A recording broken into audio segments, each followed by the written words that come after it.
Oke, pada konteks permasalahan seperti dari soal yang sudah ditampilkan pada layar tadi, mengenai si Andi yang memiliki rasa pemalu dan kurangnya rasa percaya diri. Dalam hal ini, bagaimana sih tugas kita sebagai seorang pendidik agar bisa mengembalikan atau membuat peserta didik kita menjadi tidak pemalu lagi atau memiliki rasa percaya diri yang bertambah? Tentunya sebagai seorang pendidik, tugas kita bukan hanya untuk mengajar dan mendidik saja, tapi ada tugas-tugas dengan poin lain seperti sebagai pemotivasi bagi peserta didik kita agar dapat menambah rasa semangat pada peserta didik kita. Selanjutnya itu sebagai wadah tukar pikir bagi peserta didik. Nah, dalam konteks permasalahan ini, bagaimana sih si Andi ini agar memiliki rasa percaya diri lagi? Tentu yang dapat kita lakukan sebagai seorang pendidik, yang pertama kita harus melakukan pendekatan dulu kepada peserta didik yang kurang memiliki rasa percaya diri ini tadi. Setelah melakukan pendekatan dan sudah akrab dengan mereka, maka kita berikan motivasi kepada peserta didik ini tadi agar mereka bertambah dan semangat dalam belajarnya. Setelah itu misalnya seperti pada konteks di kelas,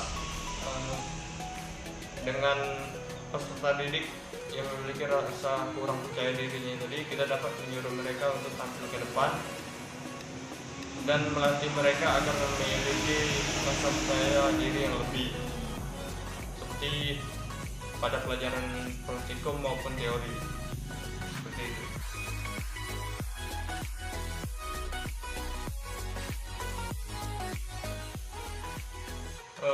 Membicarakan tentang pembelajaran tatap maya atau daring pada saat pandemi seperti ini, tentu terdapat poin kelebihan dan kekurangannya masing-masing. Nah, pada konteks permasalahan kali ini, bagaimana caranya kita seorang pendidik dapat membuat media pembelajaran yang menarik dan tidak membosankan bagi peserta didik pada saat tatap maya?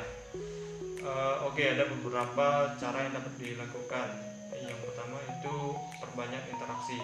Perbanyak interaksi maksudnya ketika kita melakukan forum atau diskusi pada suatu media aplikasi, misalnya Zoom atau yang lainnya, perbanyak interaksi kepada peserta didik agar tidak monoton pada saat pembelajaran.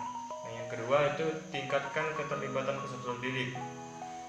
Nah, dalam hal ini para pendidik dapat menggunakan metode Project Based Learning atau PBL, yang mana metode pembelajaran ini dapat membuat peserta didik terlibat dalam pembelajaran.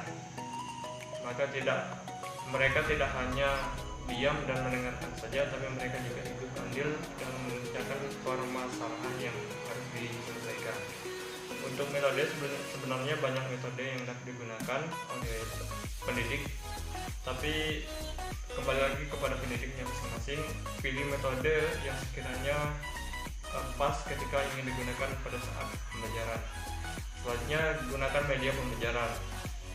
Ada banyak sekali media pembelajaran yang dapat digunakan, seperti PowerPoint itu untuk presentasi, dan kuis, terus ada Kahoot dan Quizlet dan yang lainnya.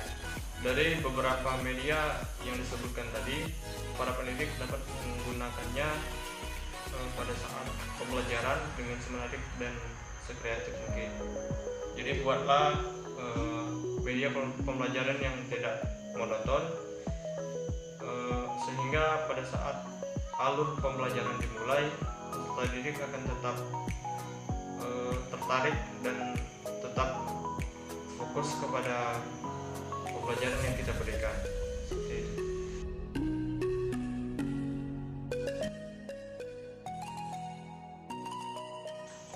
Berbicara tentang emosional remaja, pada fase remaja ini memang sebenarnya mereka itu sedang mencari jati diri mereka. Jadi tidak heran ketika emosional mereka itu tidak stabil dan dapat menimbulkan kenakalan remaja. Nah, bagaimana sih kita sebagai pendidik dapat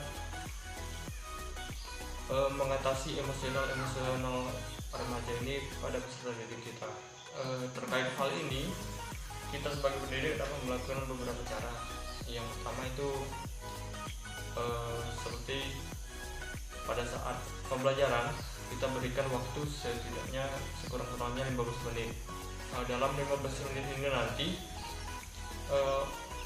kita suruh para peserta didik ini tadi menuliskan keluh kesah mereka. Setelah itu dikumpul agar kita mengetahui bagaimana dan apa saja keluh kesah dari peserta didik ini tadi. Selanjutnya itu yang terpenting yaitu menghilangkan labeling atau cap oleh pendidik kepada peserta didik yang berperilaku nakal di kelas. Karena sikap labeling atau cap ini dapat menghambat, dapat membuat peserta didik terasa dibedakan dengan peserta didik lainnya.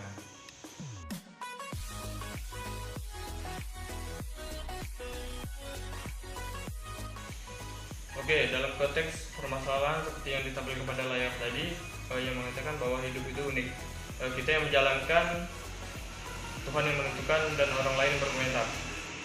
Ketika seseorang berkomentar tentang diri kita dengan komentar-komentar atau judgement yang kurang enak untuk didengar, maka diamkan saja. Karena hakikatnya ketika kita sedang berproses untuk cita-cita yang kita cita-citakan, akan banyak sekali cobaan-cobaan dan desakan yang menghampiri kita. Maka dari itu, kuatkan mental untuk menghadapi hal-hal seperti yang disebutkan tadi. Teruslah berjuang untuk apa yang dicita-citakan, karena pahitnya perjuangan akan terbalaskan ketika kesuksesan sudah di genggaman. Dan jangan lupa terapkan prinsip 5 menit untuk 5 tahun. Dengan artian seperti ini, ketika ada seseorang berkomentar tentang diri kita, yang dipikirkan tidak akan mengganggu hidup kita dalam 5 tahun ke depan, maka jangan pikirkan lebih dari 5 menit. Seperti itu.